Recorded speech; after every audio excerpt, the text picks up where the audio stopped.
awards and industry conventions. Audiences often asked about his public role in promoting and defending the March 2003 invasion of Iraq. Powell had thrown his personal and professional reputation behind the administration's charges that Iraq possessed chemical, biological, and perhaps even nuclear weapons. In a crucial speech to the United Nations Security Council 6 weeks before the invasion was launched, he had convinced many skeptical Americans that the threat posed by Iraqi dictator Saddam Hussein was real. But the war had gone sour almost from the moment U.S. troops rolled into Baghdad, and after 2.5 years there was still no end in sight. Powell's credibility had been seriously undermined when the threatening weapons he cited as the main justification for invasion turned out not to exist. No one in his legions of admirers wanted to believe that Powell had been duped by the White House, or worse yet, that he had knowingly betrayed the nation's trust. Many assumed that he had argued against such a clearly misguided adventure and had been overruled. In fact, Powell had never advised against the Iraq invasion, although he had warned Bush of the difficulties and counseled patience. But the larger mystery of his tenure as Secretary of State remained. For 4 years, he had found himself entrenched in regular combat with conservative ideologues, including the Vice President and the Secretary of Defense. He had been purposely cut out of major foreign policy decisions more than once. His advice had often gone unheeded or been only grudgingly accepted by the president. Why hadn't he resigned? The easy answer had the virtue of truth. Soldiers didn't quit when they disagreed with the decisions of their commanders. The fact that he had been out of uniform since 1993 was irrelevant to Powell. He would be a soldier until he drew his last breath. On Thursday, November 4th, 2 days after winning 51% of the vote against Democratic challenger Senator John F. Kerry, Bush told reporters at a White House news conference that he was heading to Camp David. Over a 3-day weekend with National Security Advisor Condoleezza Rice and White House Chief of Staff Andrew Card Jr., he intended to begin the process of thinking about the cabinet and the White House staff. When he returned the following Monday, Bush's first announcement was that Card would be staying in his job. On Tuesday, the White House announced 2 resignations: Secretary of Commerce Donald Evans and Attorney General John Ashcroft. On Wednesday, November 10th, Powell received a telephone call from the White House. The caller was not Bush, but Card, and he got right to the point. The president would like to make a change, he said, using a time-honored formulation that avoided the words resign or fire. Bush wanted Powell's resignation letter, dated Friday, November 12th, Card said, although the White House expected him to stay at the State Department until his successor could be confirmed by the Senate. The president himself made no contact with Powell.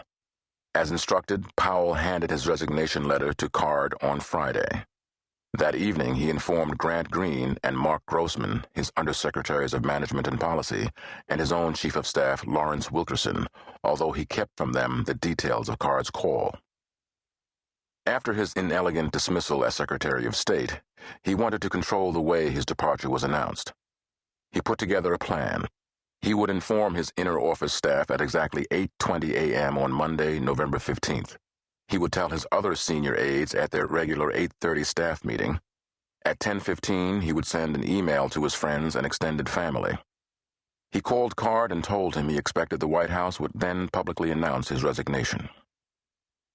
At mid-morning Monday, the White House released 5 separate statements under Bush's name, reporting the resignations of the Secretaries of Agriculture, Energy, Education, and State, and the head of the Republican National Committee. The next morning, Bush nominated Condoleezza Rice to replace Powell as Secretary of State. Powell saw Bush regularly over the next 2 months for official meetings that took place as if nothing had transpired. Eventually, the White House contacted Wilkerson to schedule what it described as a farewell call with the president. As the date approached, Card's office asked the State Department to provide talking points to prepare the president for the meeting. For Wilkerson, the request was the last straw. There was no way we were going to provide talking points, he later recalled. If the President of the United States couldn't have his principal cabinet officer call on him after 4 years in office and think of something to say, it was a disgrace. I even hung up on one of them. Seeing the meeting scheduled on his calendar, Powell asked his staff about its purpose. It was just a farewell call, he was told. The appointed time found Powell already at the White House for a routine meeting. When it concluded, he lingered in the Oval Office.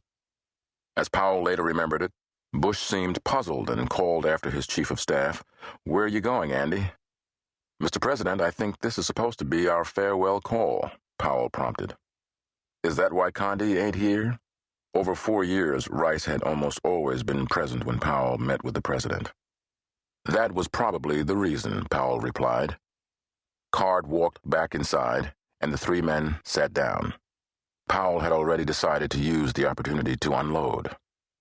The war in Iraq was going south, he said, and the president had little time left to turn it around. The administration's hope was that the upcoming election would change the dynamics on the ground, and the Iraqi people would finally begin standing up to the insurgents on their own. But the administration had entertained such hopes before over the past 2 years, when it had set up a new legal framework for Iraq, when it had first turned a modicum of government power over to hand-picked Iraqis, and when ousted dictator Saddam Hussein had been captured, and they had been dashed every time. Elections, and talking about democracy, were unlikely to stop the insurgency, Powell said. Only the fledgling Iraqi army could do that, and it was unclear whether it would ever succeed. Its competence was not just a matter of training, Powell said. It was a question of whether the troops believed in what they were fighting for. They were no different from American soldiers, who fought because they believed in their institutions and in their country, and their civilian and military leaders. And when that belief vanished, as it had in Vietnam, the going got tough. Powell's last-minute intervention appeared to have little impact on the president. The session ended with a cordial handshake, and the secretary returned to the State Department. "That was really strange," he reported to Wilkerson. "The president didn't know why I was there." 8 months later, as Powell strode into Roosevelt Hall Auditorium at the National War College, the applause from a sea of military uniforms was appreciative but muted. It was almost as if he had just returned from a faraway battle whose outcome was uncertain, and they weren't quite sure how to receive him. He began with a personal note and a laugh, naming the more prominent members of his own War College class of 1976. Some of them were in the audience, he said, noting that they had all walked in under their own power. At age 68, Powell retained his military bearing and still had a full head of hair, albeit more gray than black.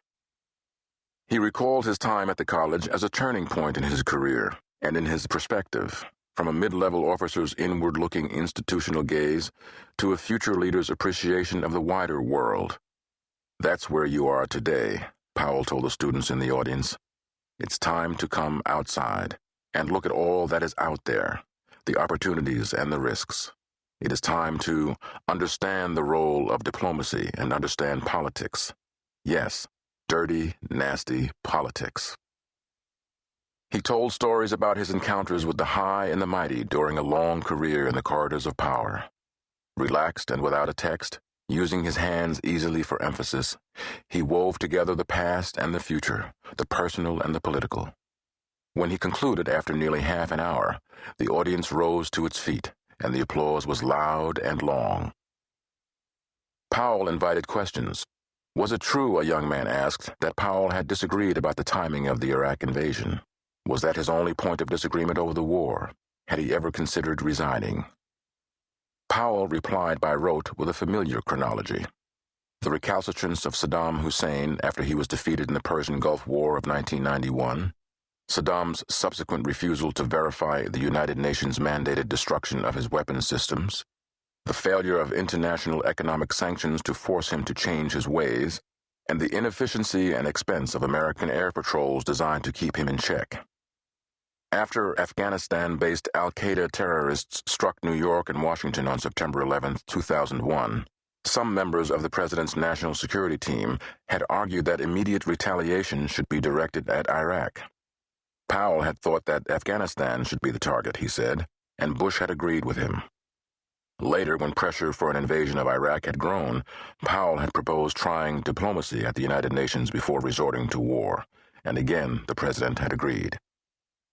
He had told Bush at the time that if diplomacy doesn't work, the military option will still be there, Powell said, And he had always known that someday a